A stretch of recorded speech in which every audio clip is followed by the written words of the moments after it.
So we're going to have a look at Pra Khun Phaen 15, third prize winner. Very interesting, this one, because it has why. There's a story behind that as well, but it has the Singh Sam Khwan in Nuea and Ivory, hand-carved ivory from Luang Por Derm. I thought it was from Luang Por Hom of Wat Nong Po because of we're friends with Devotees, but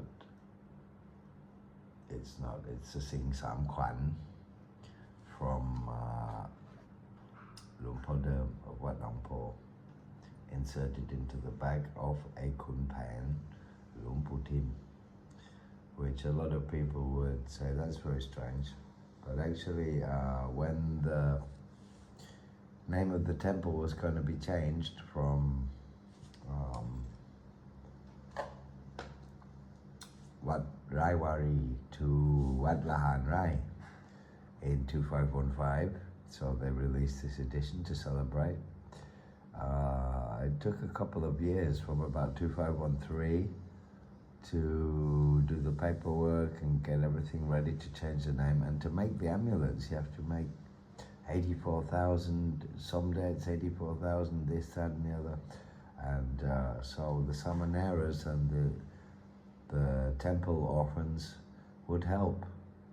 And they would go into Luang Por Tim's kuti and he would have stuff, and they didn't know what it was. And they would take it, and there was stuff that was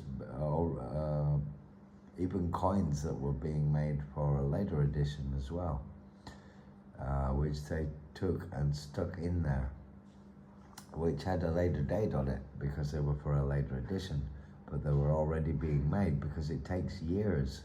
You don't do it in a day, all in the ceremony. You press 84,000 Khun Phaen and 84,000 Pimlek and 84,000 Somdet. If it's Somdet, it always have to be 84,000, but usually they didn't do very many Somdet in this one. But I think all of the sacred powder amulets together must have amounted to 84,000. So that will have taken a couple of years for the Samanera and the orphans and the helpers and the Luxit to help. And they were playing around, so they used to pick up stuff and stick it in the bag, for Luang Por Tim to bless later. But some of them who are still alive have been interviewed and said, like,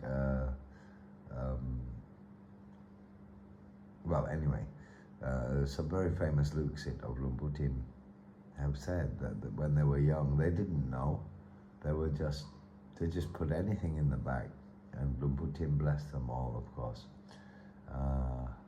And it took a couple of years to press them all and make them all. So somebody will have found this and put this in the bag. Has 3 takrut in the front. You can see the crab, the pang, Pong Prai Kumarn forming this powder here on it. It's quite a thick model, a thick press. And you can see the sacred ivory is authentic Luang Por Derm, Singh Sam Khwan. It's not Luang Por Hom. I can tell by the carving. And alongside there, Tong, you can see the Hniaw Sukh. It also has Wan Tao Long, greenish, and sticky rice, Hniaw Sukh, and 3 takrut inserted. And this is, people think it's Kumarn, it's actually Pat Sari and Pat Mokhala with the Buddha. But people call it Khun Phaen because they find a lot of metta like Khun Phaen, good for business and ladies or men attraction. And they think these are the 2 Kumarn. They're not. It's the Buddha. They think it's Khun Phaen with 2 Kumarn. It's not. It's the Buddha with Pra Saribut and Pra Mokala, his two top looks it, and such a beautiful Singh Sam Khwan. Just this in Thailand would be thousands of dollars just for the Singh Sam Khwan. Pretty incredible, without the Khun Phaen. And this is classic Khun Phaen 15. And why did they make the Khun Phaen 15? Because they changed the name in 2515 and 2515 Buddhist era from Wat Raiwari to Wat Lahan Rai, and they only made Pim Yai, and they used the block press from the previous temple name Wat Raiwari for the Pim Lake smaller ones, which is why all the smaller ones have the name of the old name of the temple on them. But Wat Lahan Rai was because they changed the temple name in 2515, so of course there would be a massive addition to celebrate. And this is a third prize winner, as you can see. It's a third prize winning amulet.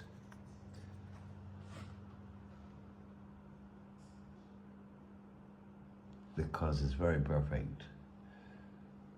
With the Nuea in here, you can see this always have to have some extra meat, extra from the hand pressing. When you pull it out, it's wet clay and you get this ridge on the edge as you pull it out, as you open the block press. Yeah.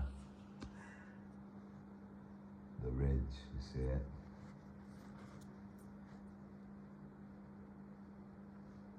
So, this is in Nuea, Khaw, Pasom, Wan Tao Long, Hniaw, Sukh. Yeah. With 3 Takrut, alongside Rare Tong, with an Ivory Singh Sam Khwan of Luang Por Derm in the rear face, and third prize winner from Luang Por team, certificated by the Samakom Hlueang Khai in Rayong as a third prize winner.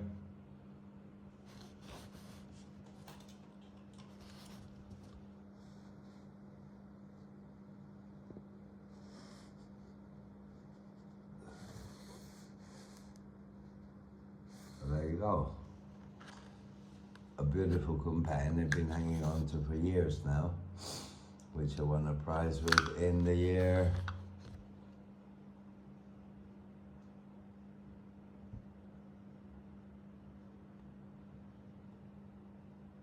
2561. 6 years ago. 6 years ago I won a prize with this. So there you go. That's now up for auction, or up for sale, and if nobody grabs it within the next day or so, it will be appearing in amulet.com. So, John Spencer with a look at the Pra Khun third prize winning Pra Khun Phaen Pong Prai Kumarn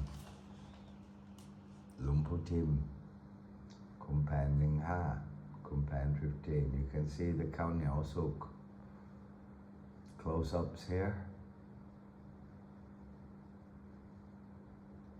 on the breast and the face. You can see the sticky rice, the bang Pong Putakun with Pong Prai Kumarn, and the Saire Tong gold flakes pressed in with Naman Pajao Taksin, put into the block press, and then they put the clay in and pressed it, and it sucks in the gold flakes. This is not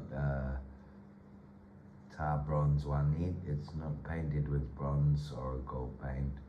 This is with real gold flakes. You can see the chips here with the Pong Prai Kumarn. It's in Khaw. You can see this greenish tint of the Pong Prai Kumarn, and the lines here where it's breaking is the ivory as it ages. Yeah. And the Pong Prai Kumarn and Pong Pra Khun has also, of course, attached itself to the Singh Sam Khwan, the Singha lion of 3 gifts, 3 blessings, yeah, of what? Protection, amnat, and metta probably, and mahalap, yeah. Mahamnat, which is protection anyway, and power, protection, power, metta, mercy charm, and mahalap, lucky fortunes. There you go, beautiful. And this is classic, the brigade, the top knot of the Khun Phaen 15 with the curve on it. It's the manually inserted takrut, really nice. Very, very nice, which is where, of course, it got a 3rd prize. There you go. From Nong Po team, Wat Nong Po.